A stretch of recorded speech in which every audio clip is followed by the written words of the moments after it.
வணக்கம் மக்களே. தமிழகத்தில் கலைஞர் மகளிர் உரிமை தொகை ரூபாய் 1000 2023 வழங்கப்பட்டுட்டு வந்துட்டு இருக்கு. இந்த நிலையில இதை பற்றின மகிழ்ச்சியான அறிவிப்பு ஒன்றுதான் வெளியாயிருக்கு. அது என்ன அறிவிப்பு அப்படிங்கிற முழு விவரங்களையும் தெரிஞ்சுக்க வீடியோ கொஞ்சம் கூட ஸ்கிப் பண்ணாம கடைசி வரைக்கும் முழுமையா பாருங்க.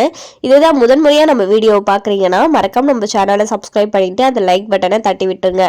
வாங்க வீடியோக்குள்ள போலாம். தமிழ்நாடு அரசு வழங்கும் கலைஞர் மகளிர் உரிமை தொகை தொடர்பான முக்கிய அப்டேட் வெளியாகியுள்ளது.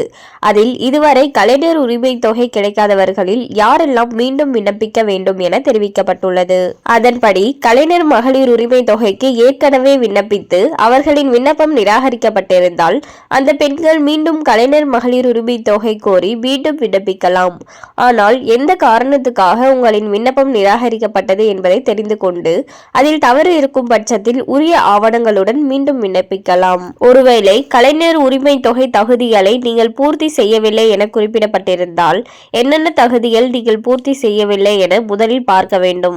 ஆண்டின் அதிகபட்ச வருமானம், ரேஷன் கார்டு, உங்களிடம் உள்ள நிலம் உள்ளிட்ட விதிமுறைகள் அனைத்தையும் நீங்கள் பூர்த்தி செய்கிறீர்களா என்பதை பார்க்க வேண்டும். ஒருவேளை தவறான காரணங்கள் கூறி உங்களின் விண்ணப்பம் நிராகரிக்கப்பட்டிருந்தால் அந்த காரணம் தவறு என்பதை சுட்டிக்காட்டி மேல்முறையீடு செய்யலாம்.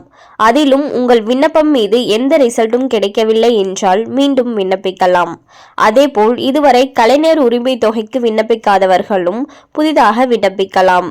யார் விண்ணப்பித்தாலும் கலைஞர் மகளிர் உரிமை தொகை விதிமுறைகளை கட்டாயம் தெரிந்து வைத்துக் கொள்ள வேண்டும். அது என்னவென்றால் பெண்களுக்கு 21 வயது பூர்த்தியாகி இருக்க வேண்டும். குடும்ப வருமானம் ஆண்டுக்கு 2.50 லட்சம் ரூபாய்க்கு மிகாமல் இருக்க வேண்டும். நன்செய் நிலங்கள் 5 ஏக்கர், புன்செய் நிலங்கள் 10 ஏக்கருக்கு மிகாமல் இருக்க வேண்டும். கார் உள்ளிட்ட 4 சக்கர வாகனங்கள் வைத்திருக்க கூடாது. ஜிஎஸ்டி மற்றும் 2.5 லட்சம் ரூபாய்க்கு மேல் வருமானம் ஈட்டி அதற்காக தொழில் வரி செலுத்துபவர்களாக இருக்கக்கூடாது.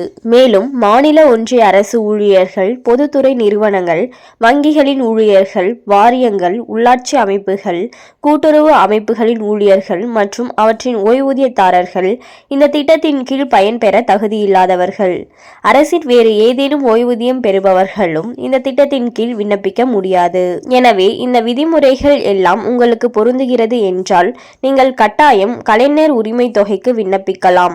விண்ணப்பம் நிராகரிக்கப்பட்டவர்கள் வட்டார அலுவலகத்துக்கு நேரடியாக சென்று தங்கள் விண்ணப்பம் தவறான காரணத்துக்காக நிராகரிக்கப்பட்டது என்பதை ஆவணங்களுடன் எடுத்துக்கூறவும் செய்யலாம். ஸோ பார்த்தீங்கன்னா நிறைய பேருக்கு தகுதி இருந்தும் நிராகரிக்கப்பட்டிருக்கலாம். அப்படின்னா கரெக்டான ஆவணங்களுடன் நீங்கள் விண்ணப்பிக்காமல் இருந்திருக்கலாம். ஸோ என்னென்னு செக் பண்ணி நீங்கள் கரெக்டாக திரும்பவும் விண்ணப்பித்தீங்கன்னா உங்களுக்கும் மகளிர் உரிமை தொகை கிடைக்கும்னு சொல்லியிருக்காங்க.